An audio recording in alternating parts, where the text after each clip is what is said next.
오늘 저는 우리가 일상에서 가장 자주 마주치지만 동시에 가장 어렵게 느끼는 주제, 바로 사람을 움직이는 방법에 대해 이야기해 보려 합니다.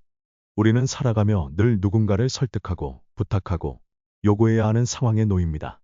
아이를 키우는 부모, 조직을 이끄는 리더, 학생을 가르치는 선생님 또는 단순히 누군가와 협력하고 싶은 직장 동료, 모두 마찬가지죠. 그런데 여기서 중요한 질문이 하나 있습니다. 과연 사람을 움직이는 방법에는 몇 가지가 있을까요? 놀랍게도 그 답은 단 하나입니다. 사람으로 하여금 그 일을 스스로 하고 싶게 만드는 것. 이 방법 외에는 없습니다. 물론 위협하거나 강제로 시킬 수도 있습니다. 아이에게 회초리를 들거나 직장 동료에게 인사고과를 들이밀거나 강하게 지시할 수도 있겠죠. 하지만 그런 방식은 결국 마음을 닫게 만들고 눈앞의 행동은 만들어낼 수 있어도 진짜 변화는 이끌어내지 못합니다. 오히려 반발심과 불신만 남습니다. 반대로 자발적으로 행동하도록 유도할 수 있다면 그 사람은 자신이 선택한 일이라 믿으며 에너지를 쏟고 더 열정적으로 임하게 됩니다. 이건 단순한 기술이 아니라 인간 심리에 대한 깊은 이해가 필요한 문제입니다. 그렇다면 사람을 스스로 움직이게 하려면 무엇을 자극해야 할까요?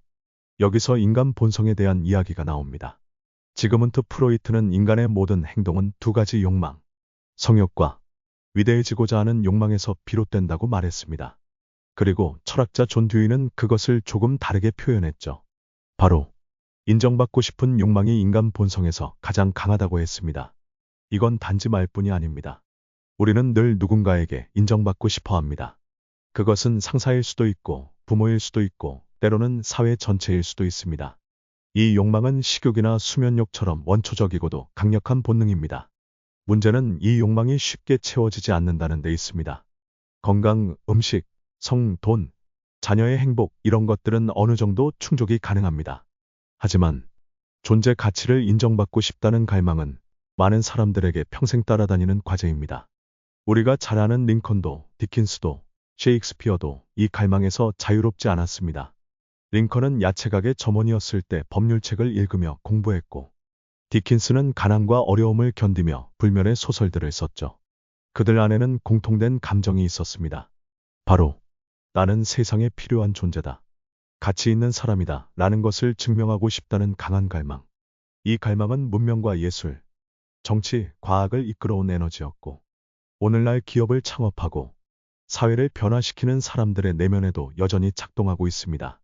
심지어 이 욕망은 부정적인 방향으로도 흘러갈 수 있습니다. 존 딜린저 같은 인물은 범죄를 통해서라도 자신의 존재감을 증명하고 싶어 했습니다.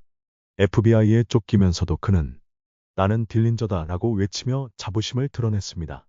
그가 진정으로 원했던 건 돈이 아니라 세상이 자신을 알아주는 것이었습니다. 자신의 존재가 인정받지 못할 때 인간은 어떻게 될까요? 정신과 사례를 보면 상당수의 정신질환자들은 현실에서 존재 가치를 인정받지 못해 상상의 세계로 도피합니다. 어떤 여성은 남편에게 무시당하고 사랑받지 못한 끝에 결국 정신이상을 일으키고 자신이 영국 귀족과 결혼했고 매일 밤 아이를 낳는다고 믿게 됩니다. 그녀에게 있어 상상의 세계는 현실보다 더 따뜻하고 자신을 받아주는 유일한 공간이었습니다. 이런 사례는 우리에게 중요한 메시지를 줍니다.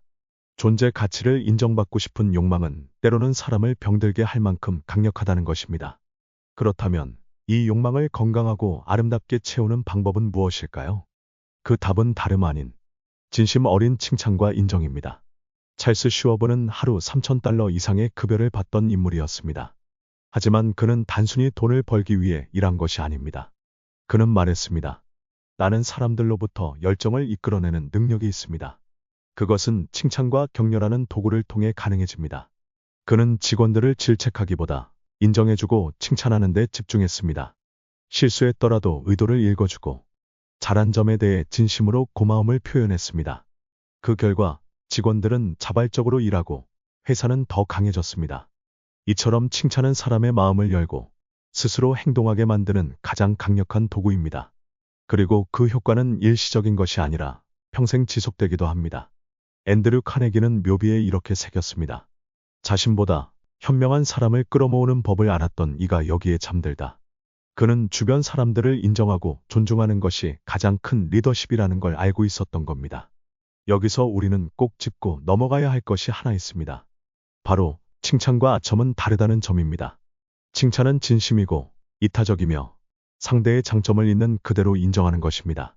반면 아첨은 계산적이고 위선적이며 자기 이익을 위한 감언이설에 불과하죠. 사람들은 본능적으로 진심과 위선을 구별합니다. 그래서 칭찬은 마음을 움직이지만 아첨은 거부감을 남깁니다. 중요한 건 칭찬은 누구에게나 할 수 있고 누구에게도 필요하다는 사실입니다.